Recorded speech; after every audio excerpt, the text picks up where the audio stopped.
যখন হাজি কাবাঘর ছেড়ে আসতে থাকে, রওজাটা ছেড়ে যখন বাংলাদেশের দিকে, পাকিস্তানের দিকে, ইন্ডিয়ার দিকে হাজির গাড়িটা মুভ করে, বিমানবন্দরের দিকে যখন হাজির গাড়িটা রওনা দেয়, হাজি কলার পাতার মতো কাঁপতে থাকে বডিটা। হাত দুইটা উঁচা করে বলে, নবী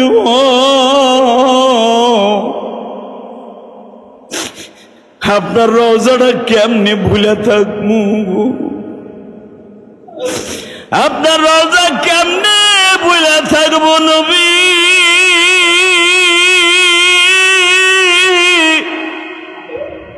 ওই স্বর্ণের গম্বুজের নিচে আপনি ঘুমান গো নবী।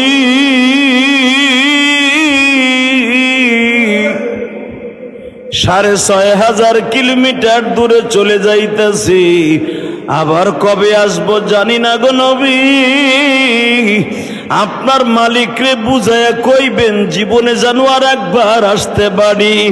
এ আমার মুসল্লি ভাইরা চোখের পানি ফেলায় মাওলারে ডাক দিয়া বলো, মালিক কেমনে যাব ওই মদিনায়, বলে দেওয়া আমায়। পাখা যদি থাকতো আমার, উড়ে যাইতাম সেথায়। মদিনাতে কে যাও তুমি, যাও মদিনা না প্রাণ। এই গরিবের সালাম খানি পৌঁছাই দিও সেথায়। বাজান এইভাবে যদি কারো আকুতি কাকুতি মিনতি রব্বে কারিমের কাছে কবুল হয়ে যায়, জীবনে একটা বার হলো ওই হাজিকে আল্লাহ হজ না করাইয়া কবরে ডাক দিবে না। মনে রাখো, আরাফার মাঠটা যখন হাজি ভিজিট করার জন্য যায়, আরাফার মাঠের মধ্যে এমন কিছু জিনিস আছে, সর্বপ্রথম যেখানে দাঁড়ায় তওবা কবুল হয়েছিল বাবা, এইখানে এই বছর যখন হাজিদেরকে নিয়ে দোয়া করতেছিলেন, একটা হাজি পাগলের মতো চিল্লায় বলে, হুজুর আমি কেমনে বুঝাবো, আমার মন বলতেছে আজ থেকে প্রায় হাজার হাজার বছর আগে আদম আলাইহিস সালাম মা হাওয়ায় জমিনে আসছিলেন, আমার চোখের সামনে মনে হইতেছে মা হাওয়া দাঁড়িয়ে আছে। কেন জানেননি এটা? মা হাওয়া হলো পৃথিবীতে দ্বিতীয় নাম্বার মানুষ, আদম আলাইহিস সালাম হলো প্রথম মানুষ। এই দুইজন সর্বপ্রথম আরাফার মাঠে দাঁড়াইয়া কেঁদেছিল, আর একটা ওয়াদা করেছিল, মালিক রে জীবনে আমার সন্তানরা কেউ যদি একবার আরাফার মাঠে আসে, সে হজ ছাড়া আসুক আর উমরায় আসুক, আমার সাথে তুমি মালিক ওয়াদা দাও সে যেন গুনাহ লইয়া বাইতে না যায়, সে যেন গুনাহ লইয়া বাইতে না যায়। এই বছর আমার সাথে প্রায় 30 জনের মতো এক গাড়িতে হাজি ছিল। আরাফার মাঠে নাইমা যখন বললাম, হাজি রে এই যে সেই মাঠ, যেই মাঠটার দাম পৃথিবীতে সবচাইতে আমার আল্লাহর কাছে দামি। পৃথিবীতে কত ফুটবলের মাঠ আছে, সৌদি আরবের জমিনে কত দামি দামি মাঠ আছে, ফুটবল খেলার মাঠ, হোলি খেলার মাঠ, ক্রিকেট খেলার মাঠ, কিন্তু আরাফার মাঠটা যে কত দামি জানি একমাত্র আমার অন্তর জমি। নিজের হাতে বান্দা তুমি বানায়া কেমনে নিবা ওই মদিনায়, জানি না কেমনে নিবা ওই মক্কাতে, জানি না। বল আল্লাহুম্মা আমিন। জমিনের মালিককে, নেয়ার মালিককে। বাবা ইব্রাহিম আলাইহিস সালাতু ওয়াস সালাম প্রতিদিন যখন কাবা ঘরের মধ্যে ঢুকতেন, কেন কাবা ঘরের দরজাটা ওই জামানায় পশ্চিম দিকে ছিল বাবা, এই জামানায় কেন পূর্ব দিকে? ইমাম আলুসি রহমাতুল্লাহ লেখেন, ইব্রাহিম আলাইহিস সালাম ইচ্ছা করে এই দরজাটা এই পাশে লাগাইছে, আল্লাহর কাছে বলছে, আল্লাহ আমি কাবা ঘরে যতবার উঠব, মুহাম্মদ যেই ঘরে জন্ম নিব ওই ঘরটা প্রতিবার দেখব। বাজান, আমার বাবা ইব্রাহিমের যদি মনের মধ্যে এত আশা আকাঙ্ক্ষা থাকে আমার নবীর প্রতি, বাংলার জমিনে এমন নাস্তিক আছে আমার নবীরে কথায় কথায় গালি দেয়, দেয় কি দেয় না? প্রতিদিন আমার নবীর কলিজা আঘাত করে। যদি কোন নবীর কলিজায় কেমনে আঘাত করলাম, জীবনে তো নবীর মা বাপরে একটা গালি দিলাম না, নবীর কলিজা আবার আঘাত করলাম কেমনে? ভালো করে বুঝবেন, যারাই বাজান বেলেটটা দাড়িতে লাগায়, খুর লাগায়, নবী নিজে বলেন মান কাতা লিহিয়াতি কান্নামা উনুকিহি, যারা দাড়িতে বেলেট লাগায় সে আমার কলিজার মধ্যে বেলেট লাগায়। আপনার নবীরে গালি দিতে হবে না। অনেক মুসল্লি আছে জুমার দিন একবারে সুন্দর করে দাড়ি মারি সাইসা মসজিদে ঢুকে, আছে না নাই? এ আবার দাবি করে আমি টাটকা মুসলমান, এ আবার দাবি করে বাবা আমি সুন্নি মুসলমান, জুস্তি জুলুস করে। এবার দেখলাম, তখন আমি মালয়েশিয়ায় ছিলাম, কয়েকটা দেশ সফর করার পরে সেন উমরা করে আসলাম। সুন্নি মুসলমান যারা জোস্টে জুলুস করলো দেখলাম, জোস্টে জুলুস করতে যে রাস্তার বারে দাঁড়ায় বীরের নিশায় ধরছে, সিপার মধ্যে দাঁড়ায় দুইজনে বিড়ি খাইতেছে। আল্লাহুম্মা সাল্লি আলা সাইয়্যিদিনা ওয়া নাবিয়িনা ওয়া শাফিঈনা ওয়া হাবিবিনা মাওলানা মুহাম্মদ সাল্লাল্লাহু তাআলা আলাইহি ওয়া আলা আলিহি ওয়া আসহাবিহি ওয়া বারাকা ওয়া সাল্লাম। اللهم صل على محمد وعلى آل محمد كما صليت على إبراهيم وعلى آل إبراهيم إنك حميد مجيد. اللهم بارك على محمد وعلى آل محمد كما باركت على إبراهيم وعلى آل إبراهيم إنك حميد مجيد. اللهم صل على محمد وعلى آل محمد كما باركت على إبراهيم وعلى آل إبراهيم إنك حميد مجيد. نحمده ونستعينه ونستغفره ونؤمن به ونتوكل عليه ونعوذ بالله من شرور أنفسنا ومن سيئات أعمالنا. من يهده الله فلا مضل له ومن يضلله فلا هادي له. الذي أرسل رسوله بالهدى ودين الحق ليظهره على الدين كله وكفى بالله شهيدا.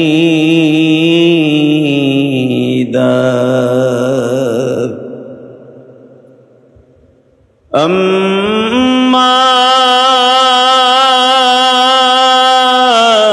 بعد فقد قال الله تبارك وتعالى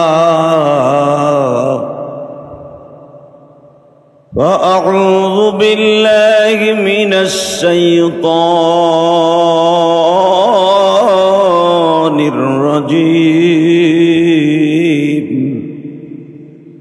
بسم الله الرحمن الرحيم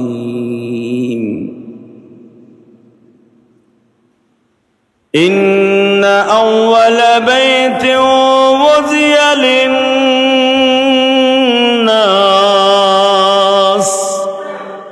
للذي ببكة مباركا وهدى للعالمين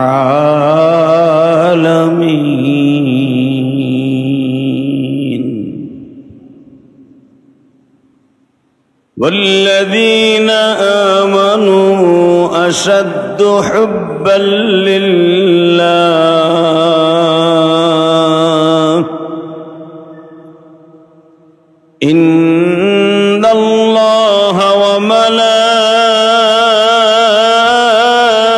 وملائكته يصلون على النبي يا أيها الذين آمنوا صلوا عليه وسلموا تسليما لا إله إلا الله لا إله إلا الله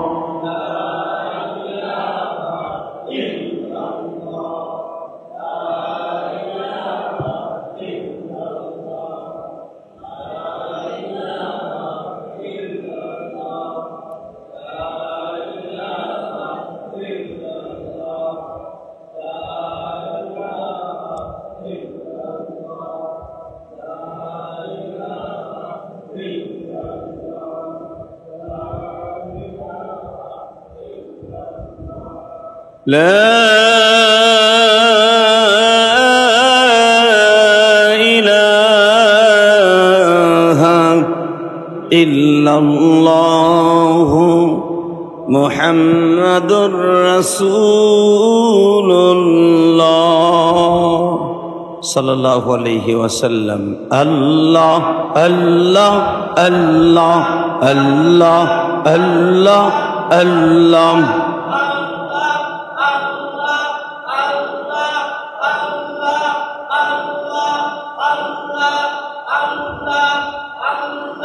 لا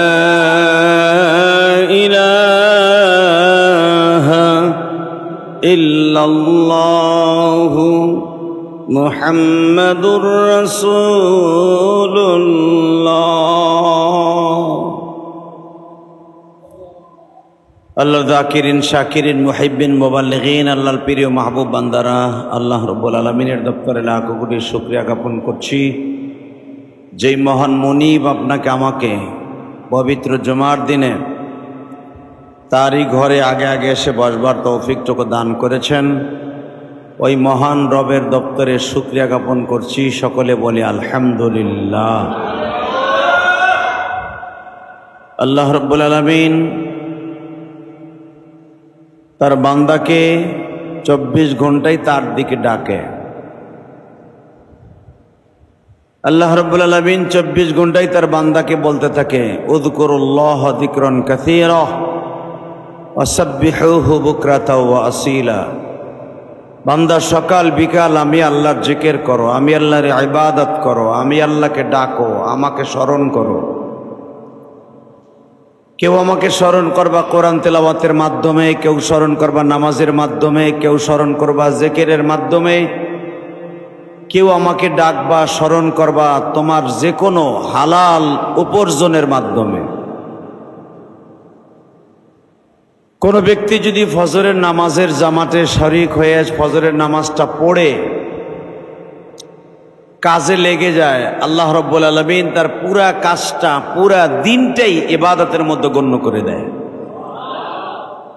কেউ যদি ইশারের নামাজটাকে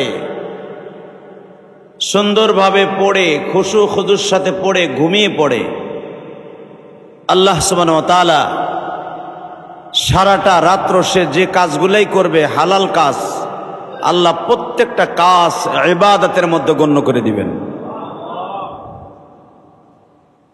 শুধু এখানেই তাই নয়,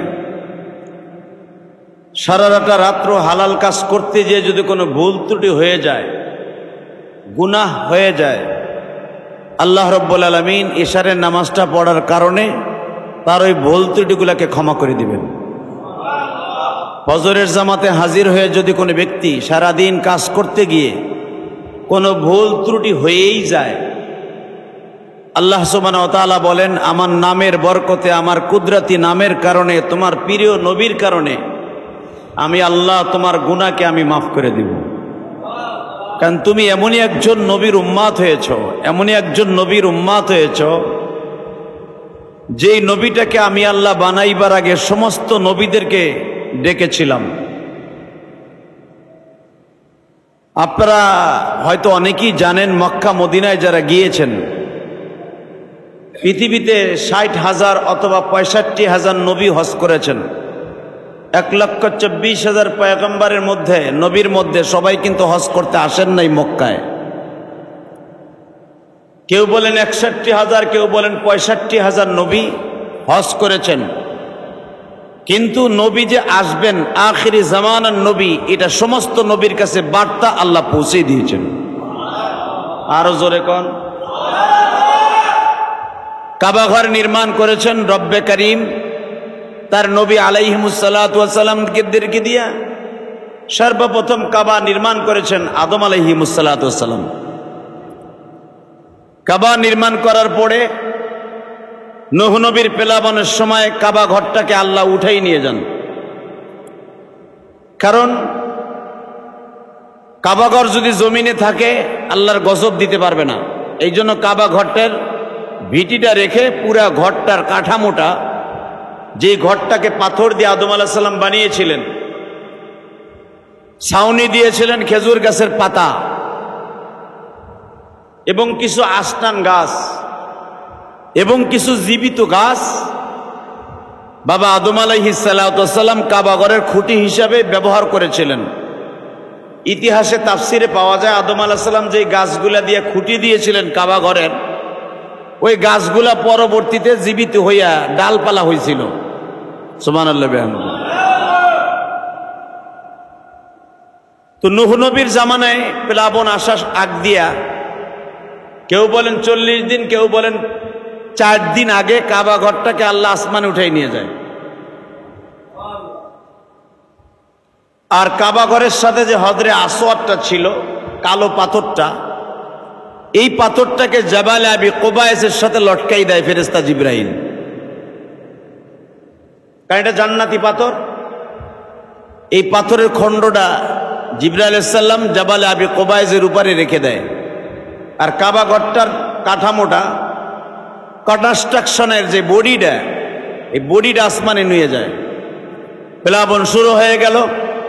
সব মক্কার ভিতরে সব পাহাড় তলিয়েছিল, মাত্র 3টা পাহাড় বাদে। কয়টা?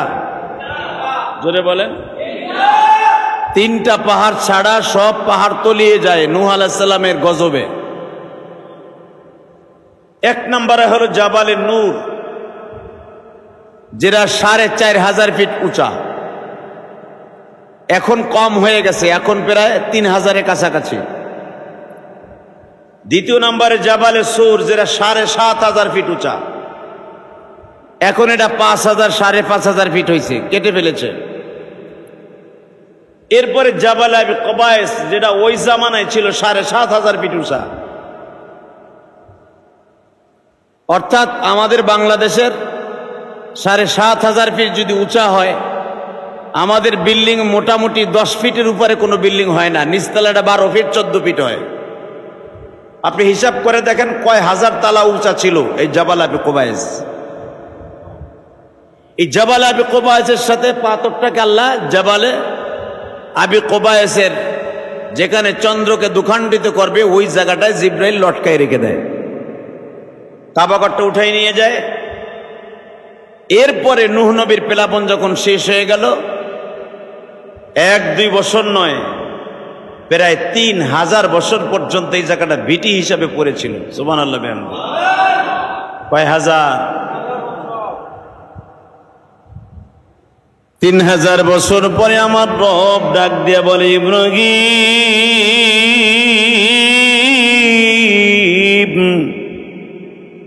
কাবা ঘরটাকে তুমি আবার পুনর্নির্মাণ করো।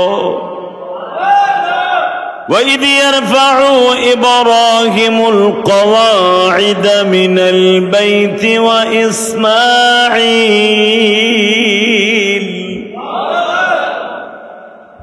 তুমি আর তোমার পোলা আমার ঘরটা নির্মাণ করো। ইব্রাহিম আলাইহিস সালাম বললেন, কোথায় নির্মাণ করব? আল্লাহ সুবহানাহু ওয়া তাআলা বললেন, তুমি কি দেখো না ভিটিটা পড়ে আছে, তোমার বাবা আদমের ভিটি, ইনদা বাইতিকাল মুহাররম, ইনদা বাইতিকাল মুহাররম, যেখানে হেরেম শরীফটা ছিল, কাবা ঘরটা ছিল, দেখো না ভিটিটা পড়ে আছে। ইব্রাহিম আলাইহিস সালাম কাবা ঘর নির্মাণ করলেন। কিন্তু ইব্রাহিম আলাইহিস সালাম যখন কাবা ঘর নির্মাণ করে, কাবা হাতিম তখন তার ভিতরে ছিল। অর্থাৎ এখন যে 14 ফিট আর 12 ফিট এটা না, এইদিকে 12 ফিট আর 14 ফিট দৈর্ঘ্য প্রস্থ কাবা হাতিম যে সাথে লাগানো ছিল, যেটা সাদা পাথর দিয়ে এখন ঘেরাও দিয়ে, এটা মসজিদের অংশ নয়। এখন ইব্রাহিম আলাইহিস সালামের যুগে এইটাও মসজিদের অংশ ছিল। সুবহানাল্লাহ বিহামদি। ইব্রাহিম আর ইসমাইল কাবা ঘর নির্মাণ করলেন। ইব্রাহিম আর ইসমাইল আলাইহিস সালাম কাবা ঘর নির্মাণ করার সময় ওনাদের দরজা কিন্তু এখন যে দরজা পূর্ব দিকে, আমাদের দেশের পূর্ব দিকে, এইদিকে নয়, এদিকে ছিল না। ইব্রাহিম আলাইহিস সালাম যখন কাবা ঘর নির্মাণ করে, ওনার দরজা ছিল আমাদের দেশের পশ্চিম দিকে। সুবহানাল্লাহ বিহামদি। এখন তো নির্মাণ করা হয়েছে পূর্ব দিকে দরজা, আর আগে ছিল পশ্চিম দিকে দরজা। ওই দরজার ফ্রেমের চিহ্নটা এখনো পর্যন্ত আছে কাবা ঘরের সাথে,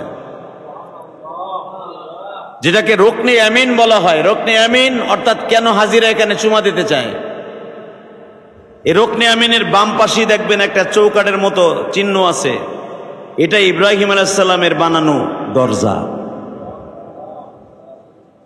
ঠিক ইব্রাহিম আলাইহিস সালামের যুগ যখন পরিবর্তন হয়ে গেল, পরবর্তীতে আমার নবীর যুগ আসলো। আমার নবীকে বলা হইল, ইন্না আউওয়ালা বাইতিন উযিয়া লিন-নাস লাল্লাযী বিবাক্কাতা মুবারাকান ওয়া হুদাল লিল-আলামিন।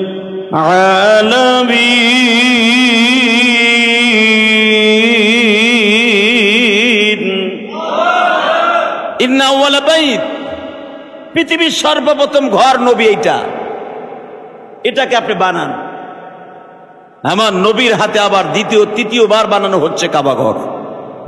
সুবহানাল্লাহ। তৃতীয়বার কাবা ঘর নির্মাণ করার পরে হজরে আসওয়াদ বর্তমানে যেই কনারে দেখেন, এই কনারে কিন্তু ইব্রাহিম আলাইহিস সালামের যুগে ছিল না, এটা অন্য কনারে ছিল, রুকনে আমিনের এখানে ছিল। এই জন্য হাজিরা ওখানে চুমা দেয়। এখন তো কাবা ঘরের দরজার মেজাবে রহমাতের এখানে লাগিয়ে দিয়েছে। তো ইব্রাহিম আলাইহিস সালামের যুগ একবার, আদম আলাইহিস সালামের যুগ একবার, বিশ্বনবীর জামানায় একবার। কয়বার হলো? ইব্রাহিম আলাইহিস সালাম যখন কাবা ঘর নির্মাণ করে দ্বিতীয়বারে, নূহ নবীর প্লাবনের পরে, দেখবেন একটা মসজিদ বানাইবার পরে সমস্ত ইটা বালু, তারপরে সিমেন্টের কণা, ইটার কণা, পাথরের কণা কিন্তু সবগুলি ঘরের সাথে লাগে না, কিছু না কিছু এদিক সেদিক ফেলানো থাকে। থাকে কি থাকে না? ইব্রাহিম আলাইহিস সালাম কাবা ঘর নির্মাণ করলেন 5টা পাহাড় থেকে পাথর এনে, জাবালে কাবা, জাবালে সাবা, জাবালে মারওয়া, জাবালে নূর, জাবালে সুর, এই 5টা পাহাড় থেকে পাথর কেটে কেটে এনে, এবং জাবালে তুর, কেউ বলেন 6টা, এখান থেকে জিব্রাইল কেরেনের মাধ্যমে পাথরগুলো এনে এনে আল্লাহর ঘর নির্মাণ করলেন। যে কাবা ঘরটা এখন দেখেন এত উঁচা, এই কাবা ঘর এত উঁচা কেন? এর দ্বারা বোঝা যায় ইব্রাহিম আলাইহিস সালাম কত লম্বা ছিলেন। কারণ ইব্রাহিম আলাইহিস সালামের যুগে কাবা যতটুকু হাইট ছিলেন, উঁচা ছিলেন, ঠিক ততটুকু রেখে দিয়েছে এখনো। লম্বায় আর দৈর্ঘ্য প্রস্থ কমাইছে, কিন্তু হাইট কিন্তু কমায় নাই। হাইট ইব্রাহিম আলাইহিস সালামের যুগে যত বড় ছিল তত বড়ই আছে। তো যেটা আমি বলতেছিলাম, ইব্রাহিম আলাইহিস সালাম যখন কাবাঘর নির্মাণ করেন, ছোট্ট ছোট্ট কিছু পাথরের কণা ভেঙে ভেঙে, আতর বাডাইল দিয়ে ভেঙে ভেঙে পাথরটা সাইজ করার আগে দেখবেন, আমাদের ওয়ালগুলাও করার আগে কিছু ইটা লাগে আনাম, কিছু ইটা লাগে অর্ধেক, কিছু ইটা লাগে 3 ভাগের 1 ভাগ। ঠিক না বেটি? ওয়ালটা কমপ্লিট করতে যতটুকু ইটা লাস্টে যেয়া একটা ইটারে 4 ভাগ করেও লাগানো হয়। ঠিক ইব্রাহিম আলাইহিস সালাম কাবা ঘরের ওয়াল করতে গিয়ে বড় পাথর কেটে কেটে ভেঙে ভেঙে ছোট্ট পাথরে রূপান্তরিত করে বাকি অংশটুকু পড়েছিলেন কাবাঘরের পাশে। কাবাঘর নির্মাণ হয়ে গেল। ইব্রাহিম আলাইহিস সালাম কাবার ছাদে উঠলেন। কাবার ছাদে উঠে আল্লাহ বললেন, কানের ভিতরে আজান দাও, কানের ভিতরে আঙ্গুল দাও। এই শাহাদাত আঙ্গুলটা ইব্রাহিম আলাইহিস সালাম কানের মধ্যে ঢুকাইলেন, শক্ত করে ঢুকাইলেন। আল্লাহ বললেন, ঢুকানো কমপ্লিট? হ্যাঁ। আওয়াজ কি তোমার আওয়াজ তুমি শুনো? কয় অল্প শুনি। আল্লাহর খলিল ইব্রাহিম বললেন, তাহলে এবার আওয়াজ দাও, আদিন ফিন্নাস ইয়া ইব্রাহিম। ও ইব্রাহিম, তুমি তোমার সন্তানদেরকে ডাক দাও। আল্লাহর খলিল ইব্রাহিম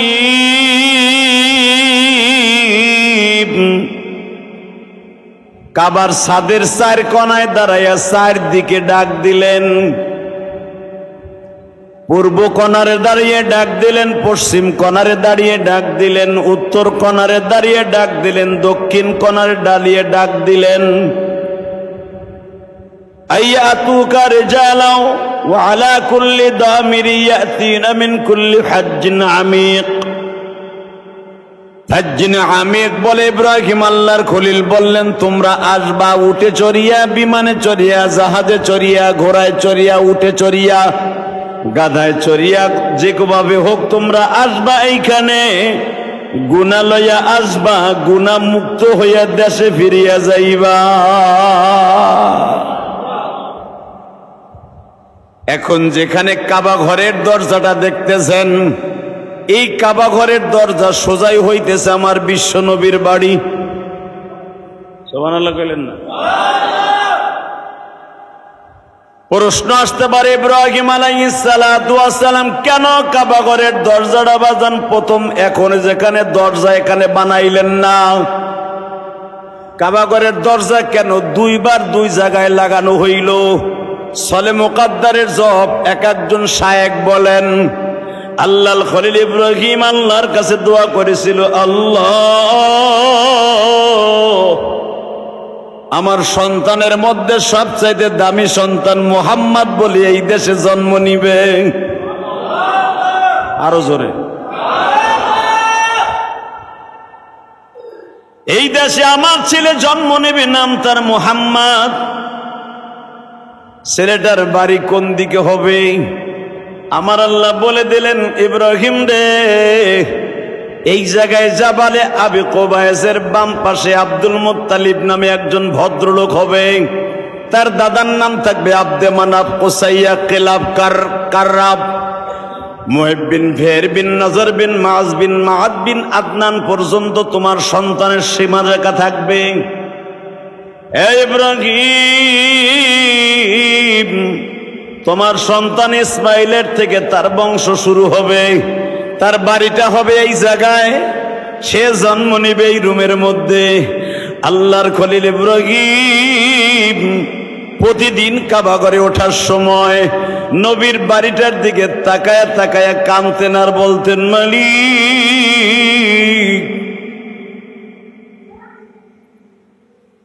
আমি যখনই কাবা ঘরের মধ্যে ঢুকি তখনই নবীর দাদার বাড়িটার স্থান আমার চোখে পড়িয়া যায়। আল্লাহর খলিল ইব্রাহিম যদি বাবা কাবা ঘরে ঢুকতেন, নবীর দাদার বাড়িটার সামনে পড়ে যাইতেন। এই জন্য দেখবেন বাবু সালাম সোজা হলো কাবার দরজাটা, চোখের 2 ফোঁটা পানি যদি বরাদ্দ করতে পারো গো হাজি, আমি বাংলাদেশে আসার মাত্র 2 দিন আগে উমরা করে আসছি। এই যে যে চুলগুলা দেখতেছ, এই চুলগুলা কাবার সামনে বসে চাইছে আসছি। যখন চুলগুলা চাচি হিজরা রোডের একটা সেলুনের মধ্যে, ছেলেগুলার বাড়ি ছিল বাবা ব্রাহ্মণবাড়িয়া, বিবাড়িয়া, বিজয়নগর বাড়ি। ছেলেগুলা আমারে পায়া পাগলের মতো ছুটে আসছে, হুজুর আপনার চুলটা আমি কাইটা দিব, হুজুর আমি আপনার চুলটা কাইটা দিব। গত শুক্রবার কলিজার টুকরা ভাইরা আমি শেষ উমরা করলাম গো বাবা। উমরার চুল যখন কাটার জন্য গেছি, কাটার জন্য অন্য সেলুনালারা পাগল হয়ে গেল। জিয়াদি সাহেবের হুজুরের মাথার চুলটা আমি কাইটা দিব, আমি কেটে দিব, কিন্তু এমন একটা জায়গায় সেলুন, চুলটা কাটার আগে আমি বললাম তোমরা কি জানো রে এই জায়গাটা কোন জায়গা? এই জায়গাটা হলো সেই ঐতিহাসিক জায়গা যেই জায়গা দিয়ে আমার নবী উমরা করার সময় গিয়েছিলেন।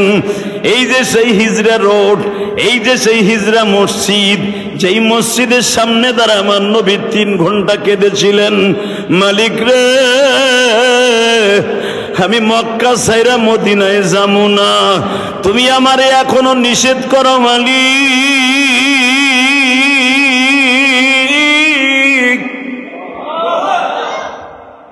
আমি আমার বাংলাদেশের প্রবাসী ভাইদেরকে বললাম তোমরা এই সেলুনটা এমন জায়গায় দিয়েছো, একটু দূরে গেলে আমার নবীর সেই স্মৃতি, যেই জায়গায় দাঁড়ায় আমার নবী পাহাড়ের উপরে হিজরা রোড, এই পাহাড়ের পরে দাঁড়ায় বারবার বলছিল মালিক তুমি এখনো আমারে বলো আমি কাবাগর ছেড়ে যাব না। আমার আল্লাহ বলেন নবীজি যেই দেশের মানুষ আপনারে মারে, যেই দেশের মানুষ আপনারে অপমান করে, যেই দেশের মানুষ আপনারে ভালো চোখে দেখে না, এই দেশে আমি আপনারে রাখবো না। আপনার কদর কি, আপনার সম্মান কি, এইটা বুঝতে পারবে যখন আপনি মদিনায় পদার্পণ করবেন।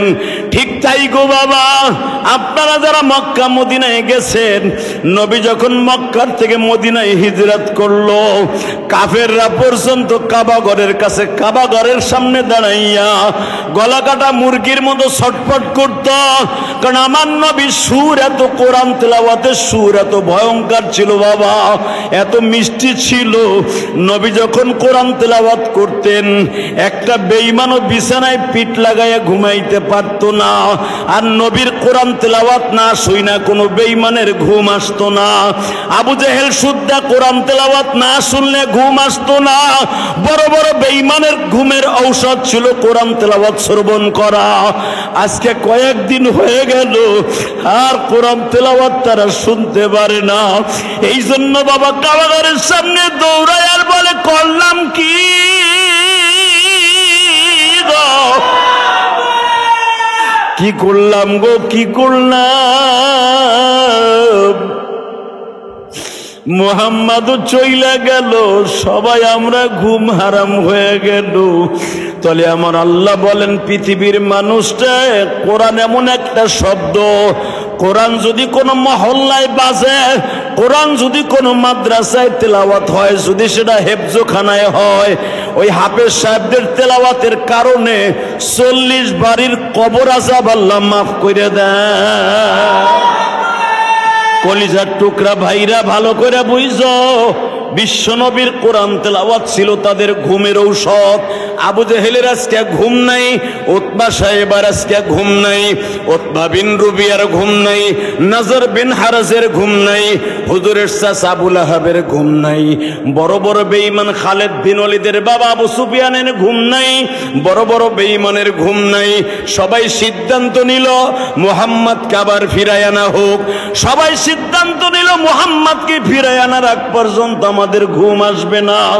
বাজান রে ভালো করে বুঝছো, নবী তো আর মক্কায় ফিরে আসবে না। মক্কা ছাড়া দয়ার নবী মদিনাতে যায়।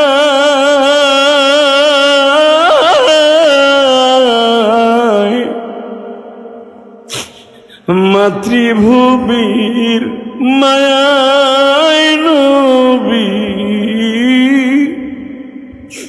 ফিরে ফিরে চায়। ভালো থাইকো মক্কার মানুষ মারছ যে আমার, ভালো থাইকো কুরাইশ বংশের মানুষ অত্যাচার করছো আমায়, মনের দুঃখ মনে লইয়া মদিনাতে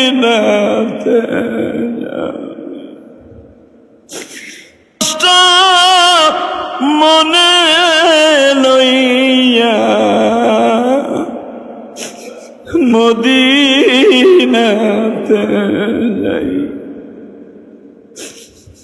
তোমরা সবাই দোয়া করে না মুহাম্মদ আব্দুল্লাহ আবার একদিন ফিরে আসব, ইসলাম জিন্দা আবার একদিন আসব ফিরে, ইসলাম জিন্দা বাজান কবিতার ভাষায় বারবার নবীর কথাগুলো রেকর্ড করে বলেন।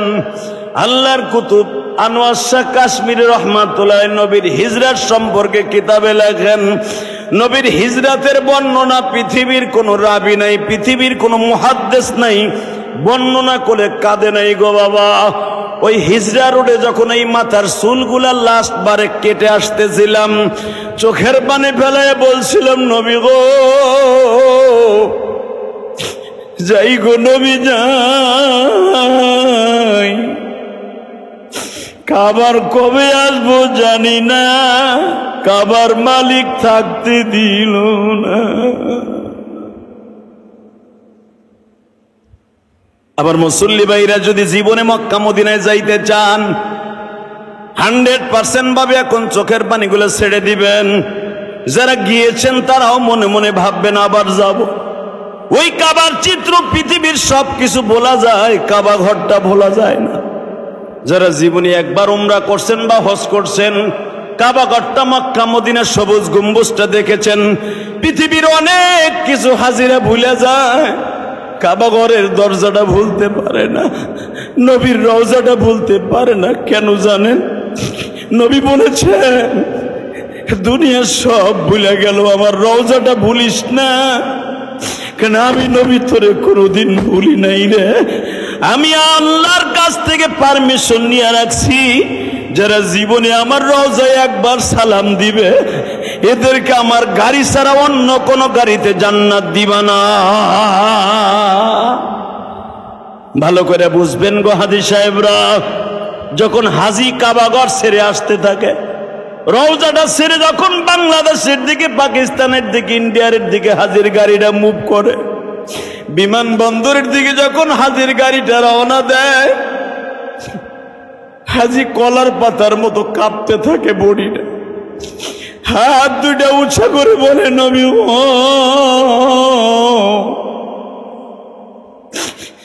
আপনার রওজাটা কেমনে ভুলে থাকবো, আপনার রওজা কেমনে ভুলে থাকবো নবী।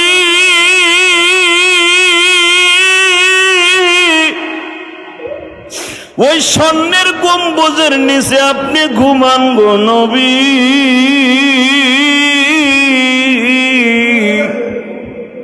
6500 কিলোমিটার দূরে চলে যাইতেছি, আবার কবে আসবো জানি না গো নবী। আপনার মালিকরে বুঝায়া কইবেন জীবনে যেন আর একবার আসতে পারি। এ আমার মুসল্লি ভাইরা চোখের পানি ফেলায় মাওলারে ডাক দিয়া বলো মালিক কেমনে যাব ওই মদিনায় বলে দে পাখা যদি থাকতো আমার উড়ে যাইতাম সেথায়। মদিনাতে কে যাও তুমি, যাও মদিনা না প্রাণ। এই গরিবের সালাম খানি পৌঁছাই দিও সেথায়। বাজান এইভাবে যদি কারো আকুতি কাকুতি মিনতি রব্বে কারিমের কাছে কবুল হয়ে যায়, জীবনে একটা বার হলো ওই হাজিকে আল্লাহ হজ না করাইয়া কবরে ডাক দিবে না। মনে রাখো, আরাফার মাঠটা যখন হাজি ভিজিট করার জন্য যায়, আরাফার মাঠের মধ্যে এমন কিছু জিনিস আছে, সর্বপ্রথম যেখানে দাঁড়ায় তওবা কবুল হয়েছিল বাবা, এইখানে এই বছর যখন হাজিদেরকে নিয়ে দোয়া করতেছিলেন, একটা হাজি পাগলের মতো চিল্লায় বলে, হুজুর আমি কেমনে বুঝাবো, আমার মন বলতেছে আজ থেকে প্রায় হাজার হাজার বছর আগে আদম আলাইহিস সালাম মা হাওয়ায় জমিনে আসছিলেন, আমার চোখের সামনে মনে হইতেছে মা হাওয়া দাঁড়িয়ে আছে। কেন জানেননি এটা? মা হাওয়া হলো পৃথিবীতে দ্বিতীয় নাম্বার মানুষ, আদম আলাইহিস সালাম হলো প্রথম মানুষ। এই দুইজন সর্বপ্রথম আরাফার মাঠে দাঁড়ায়া কেঁদেছিল আর একটা ওয়াদা করেছিল, মালিক রে, জীবনে আমার সন্তানরা কেউ যদি একবার আরাফার মাঠে আসে, সে হজ ছাড়া আসুক আর উমরায় আসুক, আমার সাথে তুমি মালিক ওয়াদা দাও, সে যেন গুনাহ লইয়া বাইতে না যায়, সে যেন গুনাহ লইয়া বাইতে না যায়। এই বছর আমার সাথে প্রায় 30 জনের মতো এক গাড়িতে হাজি ছিল। আরাফার মাঠে নাইমা যখন বললাম, হাজি রে, এই যে সেই মাঠ, যেই মাঠটার দাম পৃথিবীতে সবচাইতে আমার আল্লাহর কাছে দামি। পৃথিবীতে কত ফুটবলের মাঠ আছে, সৌদি আরবের জমিনে কত দামি দামি মাঠ আছে, ফুটবল খেলার মাঠ, হোলি খেলার মাঠ, ক্রিকেট খেলার মাঠ, কিন্তু আরাফার মাঠটা যে কত দামি জানি একমাত্র আমার অন্তর জমি। নিজের হাতে বান্দা তুমি বানায়া কেমনে নিবা ওই মদিনায় জানি না, কেমনে নিবা ওই মক্কাতে জানি না। বল আল্লাহুম্মা আমিন। জমিনের মালিককে, নেয়ার মালিককে। বাবা ইব্রাহিম আলাইহিস সালাতু ওয়াস সালাম প্রতিদিন যখন কাবা ঘরের মধ্যে ঢুকতেন, কেন কাবা ঘরের দরজাটা ওই জামানায় পশ্চিম দিকে ছিল বাবা, এই জামানায় কেন পূর্ব দিকে? ইমাম আলুসি রহমাতুল্লাহ আলাইহি লেখেন, ইব্রাহিম আলাইহিস সালাম ইচ্ছা কইরা এই দরজাটা এই পাশে লাগাইছে।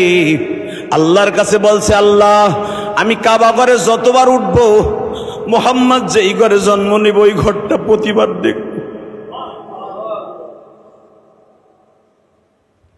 বাজান, আমার বাবা ইব্রাহিমের যদি মনের মধ্যে এত আশা আকাঙ্ক্ষা থাকে আমার নবীর প্রতি, বাংলার জমিনে এমন নাস্তিক আছে আমার নবীরে কথায় কথায় গালি দেয়, দেয় কি দেয় না?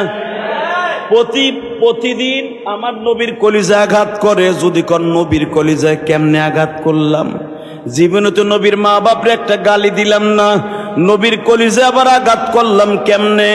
ভালো করে বুঝবেন, যারাই বাজান বেলেটটা দাড়িতে লাগায়, খুর লাগায়, নবী নিজে বলেন, মান কাতা লিহিয়াতি কান্নামা উনুকিহি, যারা দাড়িতে বেলেট লাগায় সে আমার কলিজার মধ্যে বেলেট লাগায়। আপনার নবীরে গালি দিতে হবে না। অনেক মুসল্লি আছে জুমার দিন একবারে সুন্দর করে দাড়ি মারি সাইসা মসজিদে ঢুকে, আছে না নাই? আবার দাবি করে আমি টাটকা মুসলমান, আবার দাবি করে বাবা আমি সুন্নি মুসলমান, জুস্তি জুলুস করে। এবার দেখলাম, তখন আমি মালয়েশিয়ায় ছিলাম, কয়েকটা দেশ সফর করার পরে সেন উমরা করে আসলাম। সুন্নি মুসলমান যারা জোস্টে জুলুস করলো দেখলাম, জোস্টে জুলুস করতে যে রাস্তার বার দাঁড়ায় বীরের নিশায় ধরছে, সিপার মধ্যে দাঁড়ায় দুইজনে বিড়ি খাইতেছে। কথা কর না কে? আরে যদি সুন্নি মুসলমান বলো তাহলে আমারে কি কইবা? আরে সুন্নি মুসলমান যদি কাউকে বলা হয়ে থাকে সেটা হলো আহলে হক উলামা ইকরামকে বলা যায়। দাড়ি নাই, মস নাই, ওর পীরের দাড়ি ঠিক নাই, আবার সুন্নি মুসলমান কেমনে হয়? কথা বলেন না কেন? সুন্নি মুসলমান কাকে বলে? সুন্নাত তরিকায় যার জীবনটা গড়ছে, নবীর তরিকায় যার জীবনটা গড়ছে তারে কয় সুন্নি। ওর দাড়ি নাই, মুস নাই, জসলু জুলুস করতে যাইয়া ল্যাংড়া হয়ে নাচে, বিড়ির নিশায় দলে সিপের মধ্যে যে বিড়ি খায়। কথা বল না কেন? এ আবার সুন্নি মুসলমান দাবি কইরা হক্কানি উলামা একরামে গালি দেয়। কয়েকদিন আগে দেখলাম, সৌদি আরবে ছিলাম, এনায়েতুল্লাহ আব্বাসীর একটা পান্ডা আছে, ভাড়া করা গুন্ডা, এই গুন্ডা মার্কা পুন্ডা। আমি জানি না এনায়েতুল্লাহ আব্বাসীর এখানে কোনো ইন্ধন আছে কিনা। এনায়েতুল্লাহ আব্বাসীর একটা পালা, কি বলবো এটারে, পালা একটা কুলাঙ্গার আমাদের জাতীয় মসজিদের খতিব আব্দুল মালেক সাহেব, যে বাংলাদেশের এমন একজন এলেমওয়ালা আমলওয়ালা একজন আলেম, বাংলাদেশে যদি জান্নাতে যাওয়ার কোনো একজন মানুষ থাকে আমলের যোগ্যতায়, এক নম্বরে জান্নাতে যাবে আব্দুল মালেক সাহেব। সুবহানাল্লাহ, বোরকলের মধ্যে যেয়ে কইও। বাংলাদেশ, আমি আবার বলছি, বাংলাদেশে যদি জান্নাতে যাওয়ার আমলের দিক দিয়ে, ইলমের দিক দিয়া, নবীর হাদিসের জ্ঞানের দিক দিয়ে, যদি মাসলা তাস্তান ইস্তেমবাত করার দিক দিয়া, তাহকিক করার দিক দিয়ে, আমলের যোগ্যতায় যদি কেউ জান্নাতে যায়, কোন ইমাম খতিব হোক সারা বাংলাদেশের ভিতরে, বর্তমানে যদি এই যোগ্যতায় আল্লাহ কাউকে জান্নাত দেয়, জাতীয় মসজিদের খতিব একজন গ্র্যান্ড মুফতি, আমার মতো লক্ষ লক্ষ মুফতিকে জন্মদাতা এলেমের দিক দিয়া আব্দুল মালেক সাহেব। এশিয়া মহাদেশের মধ্যে সবচাইতে বড় আলেম আব্দুল মালেক সাহেব। তার এনায়েতুল্লাহ আব্বাসী ভাড়াটে একটা গুন্ডা, শুনলাম ওর বাপ পেপে ব্যস্ত না রিক্সা চালাইতো, আজকে আব্দুল মালেক সাহেবরে গালি দিয়া ও মনে করছিল ভাইরাল হবে। তো ইনায়েতুল্লাহ আব্বাসী ছত্র ছায় থাকোস, আর তুই ডাক্তার ইউনূসের ছত্র শাখায় থাকোস, যদি কমসে কম তুই আমার সামনে কোনোদিন পড়স, তোর গালের সোয়াল ফাটাই ফেলাবো থাবড়াইয়া। কথা ঠিক না বে ঠিক? তুই জানোস আব্দুল মালেক সাহেবের দাম কত? আব্দুল মালেক সাহেবের ক্লাসে আমার ছাত্র জীবনে একদিন বসেছিলাম, সেই হিসাবে সে আমার উস্তাদ। উস্তাদকে যদি কেউ গালি দেয়, ছাত্র যদি নীরবে নীরবতা পালন করে, সে কুলাঙ্গার ছাত্র, সে ছাত্র হওয়ার উপযুক্ত নয়। হুজুরের ক্লাসে এই আসতে বেড়া পাগল, ছাত্র এমন একটা হতে হবে, ছাত্র একটার মতো হতে হবে, ছাত্র একটা হলেই যথেষ্ট। কথা ঠিক না বেঠিক? আবু বকর ছাত্র ছিল আমার বিশ্বনবীর, পৃথিবীর শ্রেষ্ঠ মুহাদ্দিস ছিল, পৃথিবীর সর্বশ্রেষ্ঠ মুফতি ছিল নবী মুহাম্মদ রাসূলুল্লাহ। তারই ছাত্র ছিল হযরত ওমর। সুবহানাল্লাহ বললেন না? আমার নবীর ছাত্রগুলার কোয়ালিটি কি তাই দেখেন। এক একজন ছাত্রের নাম নিব, আপনি আল্লাহু আকবার খুব জোরে বলবেন। এক নম্বরে নবীর হাতের ছাত্র মুফতি। আমরা তো মুফতি লাগাই, তারা মুফতি লাগাইতেন না। সবচেয়ে জামানার এক নাম্বার জান্নাতি সিংহ পুরুষ আবু বকর, দুই নাম্বার জান্নাতি আমর, আব্দুল্লাহ ইবনে আব্বাস, হুজুরের চাচা হামজা, হযরত বেলাল রাদিয়াল্লাহু তাআলা আনহু, যে ছিলেন বিশ্বনবীর মুয়াজ্জিন, যে ইকামত না দিলে বিশ্বনবী নামাজের মুসাল্লায় দাঁড়াইতেন না। আপনি শুনলে আশ্চর্য হবেন। মনে হয় আমার এই 19 বারের উমরার হজের মধ্যে এত বড় সৌভাগ্য হয় নাই এই বছর যে এরকম আল্লাহ আমাকে সুযোগ করে দিয়েছেন। রিয়াজুল জান্নাহ 10 ফিট এদিকে 10 ফিট, এদিকে 10 ফিট। যেই জায়গাটায় জিবরাইল আলাইহিস সালাম এইভাবে ওড়ায় করে, টুরিতে করে, জাকায় করে জান্নাত থেকে মাটি এনে নিজে লাগাই দিয়েছিলেন। মাইনাল মেম্বারে ও মেম্বারে রাউজাতুম মিন রিয়াজিল জান্নাহ, যেটাকে বলা হয়। রসুলের 2 মেম্বারের মাঝখানে একটা জায়গা আছে 10 ফিট 10 ফিট, একবারে মা আয়েশার দরজার সাথে লাগানো। যেই জায়গাটা পাড়িয়ে আমার নবী ইমামতি করতেন। সুবহানাল্লাহ বললেন না? আমার বিশ্ব নবী একবারে রওজার সাথে লাগানো এই রিয়াজুল জান্নাহটা। বর্তমানে রিয়াজুল জান্নায় ঢুকতে হলে পারমিট নিতে হয়, অ্যাপসের মাধ্যমে দরখাস্ত করতে হয়। আমি উমরা হাজি, আমি রিয়াজুল জান্নার মধ্যে 2 রাকাত নামাজ পড়ব। জীবনে কেউ যদি 2 রাকাত নামাজ এখানে দাঁড়ায় পড়তে পারে, এখানে 8টা খুঁটি আছে। কয়টা খুঁটি? 8টা খুঁটির যে কোনো একটা খুঁটির নিচে বসে যদি হাত তুলে আর গুনাহ যদি পাহাড় সমানো হয়, বরফের মতো গলে যাবে। এই রিয়াজুল জান্নাহটা একটা ভেরি ভেরি ইম্পর্টেন্ট জায়গা। তা আমি গুনাহগার, আমার 19 বারের উমরার হজের ভিতরে এইরকম সৌভাগ্য আমার হয় নাই। এই বছর যা হয়েছে, আমি বালিশে মাথা দিলে এখনো কান্না আসে, বিশ্বাস করবেন। এইবারের উমরাটা ছিল আমার জীবনের ঐতিহাসিক উমরা। মদিনায় যখন 5 দিনের দিন, যেদিন চলে আসবো, আমি মদিনার থেকে রিয়াদ গেছি, রিয়াদ থেকে দাম্মাম গেছি, দাম্মাম মদিনার থেকে রিয়াদ হলো 1250 কিলোমিটার। আল কাসিম গেছি, রিয়াদ গেছি, দাম্মাম, দাম্মাম হলো 2200 কিলোমিটার। যখন আমি মদিনার থেকে মদিনা ছেড়ে চলে যাব, ওদিনকা অ্যাপসের মাধ্যমে অ্যাপ্লাই করলাম। পাসপোর্ট নাম্বার দিয়া, ভিসা নাম্বার দিয়ে অ্যাপ্লাই করতে হয়, যারা করছেন তারা জানেন। আমার মোবাইলের মধ্যে মেসেজ আসলো, তোর সময় 2:45। সুবহানাল্লাহ বলেন। যেই সময় হাজিরে খাইয়ে একটু ঘুমাইবো, সেই সময় আমার রিয়াজুল জান্নায় ঢোকার টাইম। আপনি যদি পরে যান, আপনি যদি প্রধানমন্ত্রীর লোক হন, আর আপনি ঢুকতে পারবেন না এই জায়গায়। যতবার আপনি শক্তিশালী হন, আর কাজ হবে না। খাবার দাবার সব বাদ দিয়ে নবীর রওজার কবরের পাশে দেখার জন্য ছুটে গেলাম। 56 ডিগ্রি সেলসিয়াস গরম তখন, সেদিনকার 56 ডিগ্রি। বাংলাদেশে 35-32 ডিগ্রি হইলে তাইতে মাথার গিলু টকবক করে। রিক্সা চালক রিক্সা চালাইতে যে জিব্বা বের হয়ে যায়। মাটির জমিন তাইতে, আর ওটা পাথরের জমিন। 55 ডিগ্রি তাপ পাথরের উপরে, টাইলসের উপর লাগতেছে। মনে হচ্ছে পুরা চেহারাটার মধ্যে আগুন লেগে গেছে। ধান সেদ্ধ করলে যেরকম ভাপ উঠে, পাথরের উপর এরকম ভাপ উঠতেছে। এত গরম। সব গরমকে উপেক্ষা করে জাহান্নামের দরজা বন্ধ করার জন্য ছুটে গেলাম।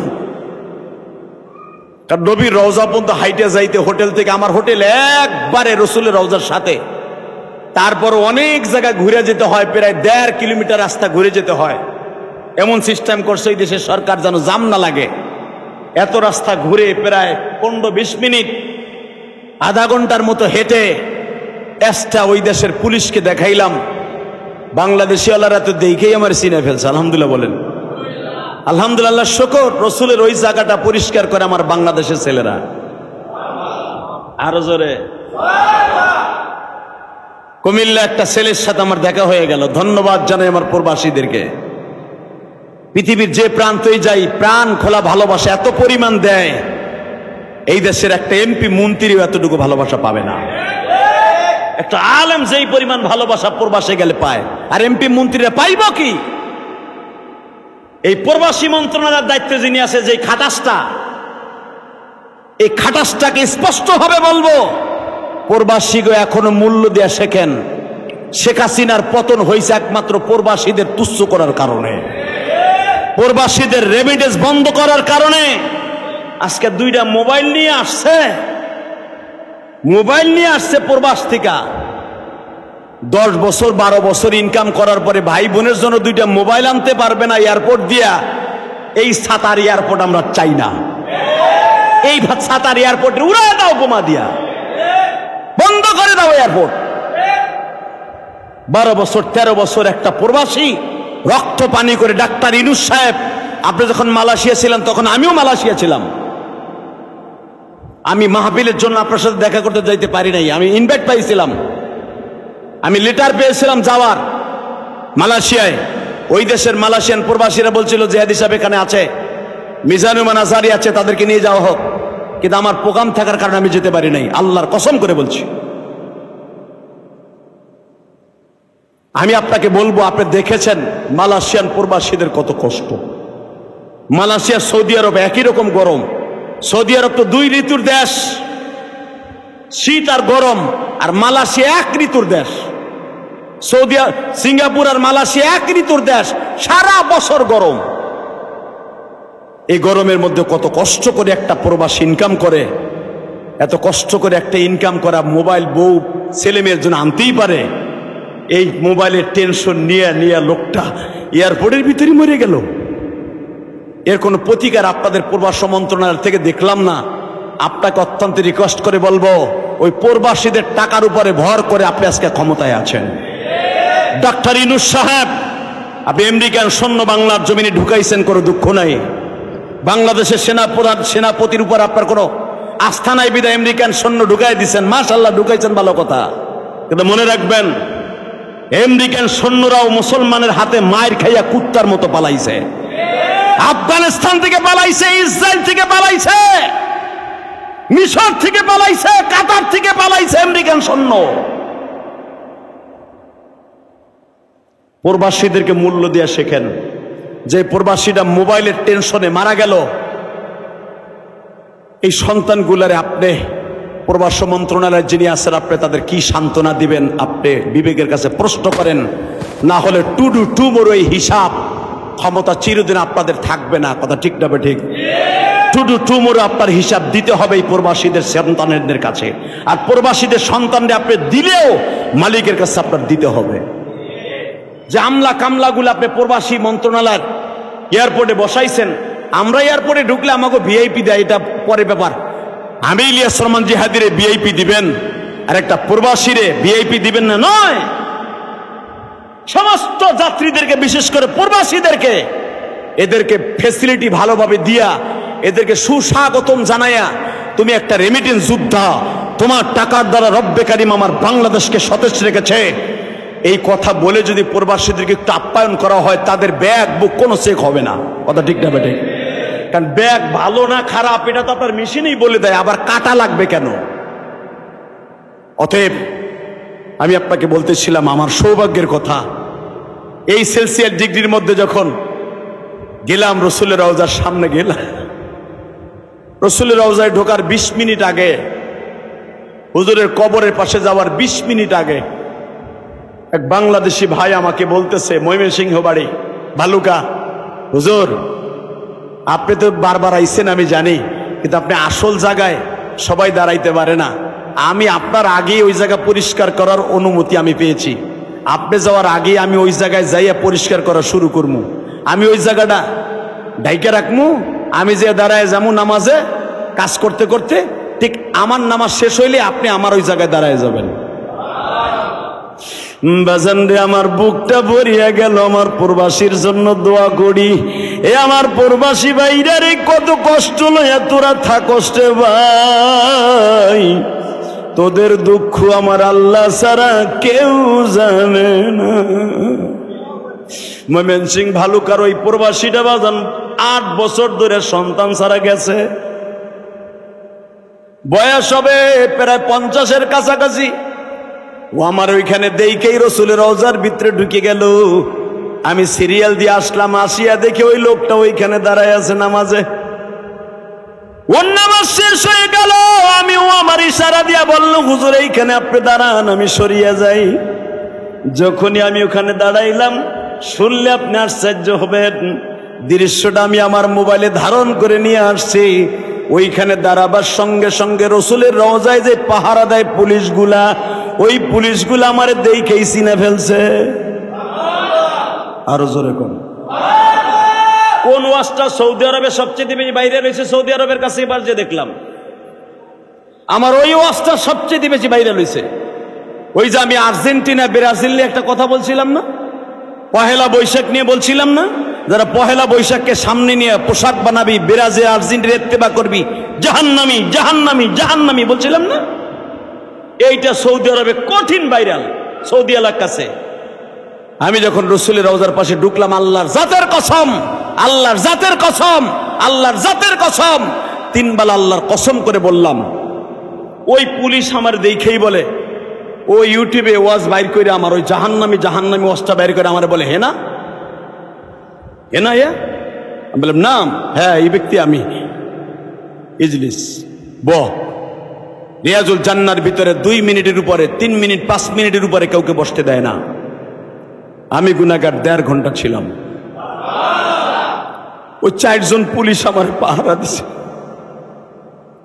ওই পুলিশটা আমার দেখায় বলে, হে না এই তুই? আমি বললাম নাম। ও পুরা রওজার পাশের পুলিশগুলোরে দেখাইছে, এই যে জানোস কে? এই যে ইউটিউবে সেই ভাইরাল, বাংলাদেশের অনেক বড় মতুয়া। ওই দেশে মতুয়া কইলে মন্ত্রীর চাইতে বড় পাওয়ার।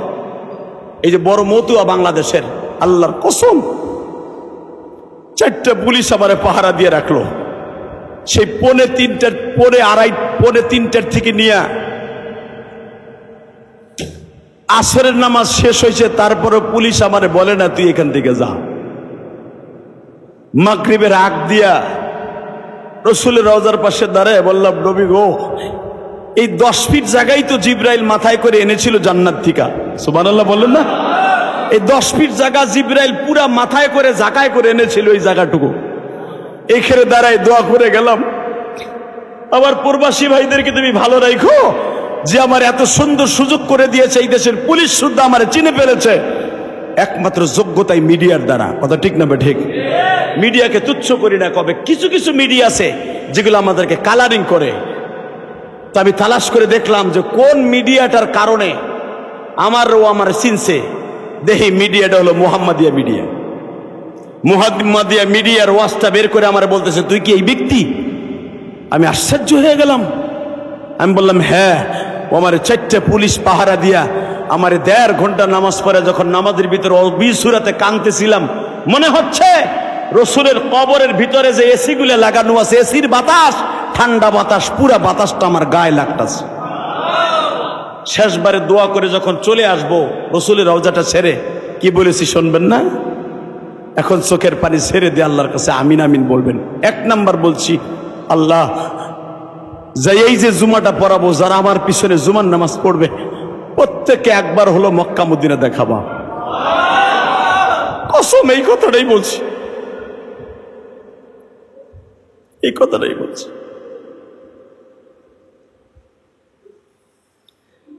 2 নাম্বার বলছি, আবার বাংলাদেশে বলে একটা সরকার বসায় দাও, মানুষের জান মালের নিরাপত্তা হয়। 3 নম্বরে বলছি, আবার জনম দুঃখিনী মা, আমার বাবা, আমার দাদা দাদি, নানা নানি, আমার সন্তানদেরকে মাফ করে দাও। 4 নম্বরে বলছি, আল্লাহ আমার মসজিদ মাদ্রাসাকে কবুল করে নাও। আমার রক্ত পানি করা পয়সায় করাই মসজিদ।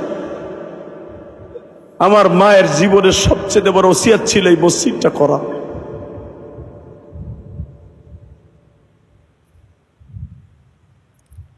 এই মসজিদে যারা টাকা দেয়, পয়সা দেয়, শ্রম দেয়, আপনি বিশ্বাস করেন প্রবাসী ভাইরা এত পরিমাণ সহযোগিতা, এত পরিমাণ ভালোবাসা আমাকে দিয়েছে এই বছর, কল্পনার বাইরে। সিঙ্গাপুর, মালয়েশিয়া, ইন্দোনেশিয়া, তারপরে সৌদি আরব, অতুলনীয় ভালোবাসা, যেই ভালোবাসার কোনো শেষ নাই। সবার জন্য দোয়া করে যাই, আল্লাহ রাব্বুল আলামিন আপনাদের জীবনে যেন একবার হলো মক্কা মদিনা যাওয়ার তৌফিক দান করেন। আমার প্রবাসী ভাইরা আমার কাছে দোয়া চেয়েছে, রিয়াদ থেকে, দাম্মাম থেকে, তায়েব থেকে, সৌদি আরব থেকে, জেদ্দা থেকে, মালয়েশিয়া, পেনাং, পাহাং, জহুরবারু, বাতু পাহাড়, যে সমস্ত জায়গা আমি মাহফিল করেছি, শাহ আলম, সিরিমুদা, আমপাং এবং কলারামপুর, যে সমস্ত জায়গায় আমি মাহফিল করেছি, আল্লাহ রাব্বুল আলামিন যেন আলোস্তা, বাংলাদেশ অর্থাৎ মালয়েশিয়ার শেষ আলোস্তা ডিস্ট্রিক্ট, এখানে অনেক মাহফিল করেছি, অনেক ছেলেরা বিপদ আছে, তাদের জন্য দোয়া। আল্লাহুম্মা আমিন। ربنا ظلمنا أنفسنا وإن لم تغفر لنا وترحمنا لنكونن من الخاسرين اللهم اغفر لنا ولوالدينا رب ارحمهما كما ربياني صغيرا কত গুনাহ করছি মাওলা জীবনে মাফ কইরা দাও তোমার নাম খাতি আল্লাহ তাকায়া দেখো মা হারা বাপারা সন্তান এখানে হাত দুইটা তুললেই মনে পড়ে যায় জনম দুঃখিনী মায়ের কথা, হাত দুইটা উঁচা করলেই মনে পড়ে যায় বাবার কথা। বাবা কত ইটার বোঝা বহন করলো, মা পরের বাসায় কাম কইরা খাওয়াইয়া, মা পাক করে খাওয়াইতে খাওয়াইতে মার চেহারা মলিন হয়ে যায়। কারেন্টের ব্যবস্থা ছিল না, এই রৌদ্রের ভিতরে মা চুলার পিঠে পাক করতে যাইয়া মার চেহারাটা কালো হয়ে যাইত গো মা। যারা গ্রামগঞ্জের সন্তান তারাই জানে কত কষ্ট করে তোমার মা আমার মা লালন পালন করছে। ওই মা যাদের কবরে গো আল্লাহ, সবে মাত্র মক্কা মদিনার থেকে আসলাম, 40 দিন পর্যন্ত যদি হাজির দোয়া কবুল হয় গো। আজকে যারা আমার পিছনে জুমার নামাজ পড়লো, একবার হলো মক্কা মদিনা দেখার সুযোগ দান করে দিবা, এদের জীবনের গুনাহ মাফ করে দিবা গো মালিক। কেমনে ভুলবো মদিনার ওই নবীজি,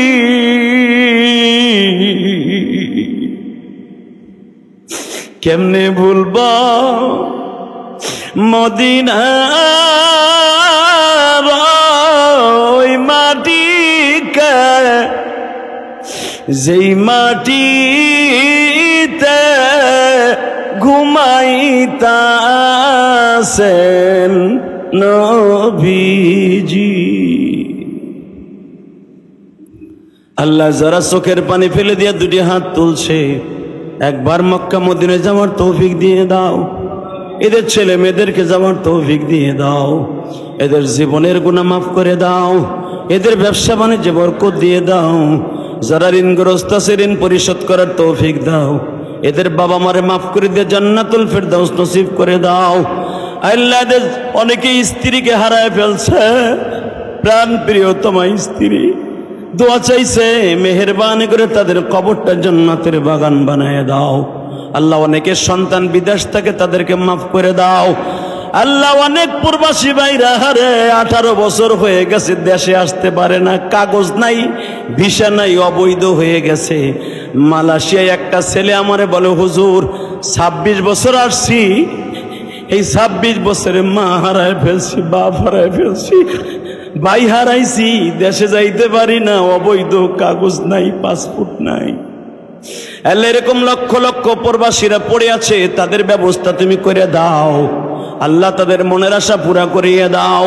আল্লাহ রিয়াদের জমিনে, তায়েফের জমিনে, আল কাসিমের জমিনে, জেদ্দার জমিনে যে সমস্ত ভাইয়েরা ভালোবাসা দিয়েছে তাদের কবুল করিয়ে নাও। আল্লাহ আমার মাদ্রাসা মসজিদকে কবুল করিয়ে নাও। আমার মাদ্রাসা মসজিদে যারা দান করে তাদের দানগুলো কবুল করিয়ে নাও। রিয়াদের মধ্যে খাস করে জামিল ভাই, সুজন ভাই, আল্লাহ আরো যারা দোয়া চেয়েছে, আর শাহাদাত হোসেন সহ আরো যারা ভালোবাসা দিয়েছে, প্রত্যেকের বাবা মাকে মাফ করিয়া দিও। আয় আল্লাহ তুমি তাকায় দেখো, নজরুল নামে তোমার এক বান্দা মুন্সিগঞ্জ শ্রীনগর বাড়ি, আল্লাহ তার বাবা মাকে মাফ করে দাও। সাল্লাল্লাহু তাআলা আলা খায়রি খালকিহি মুহাম্মাদি ওয়া নূরি আশি সাইয়্যিদিনা মাহুম বিরহমাতিকা ইয়া রাহমান।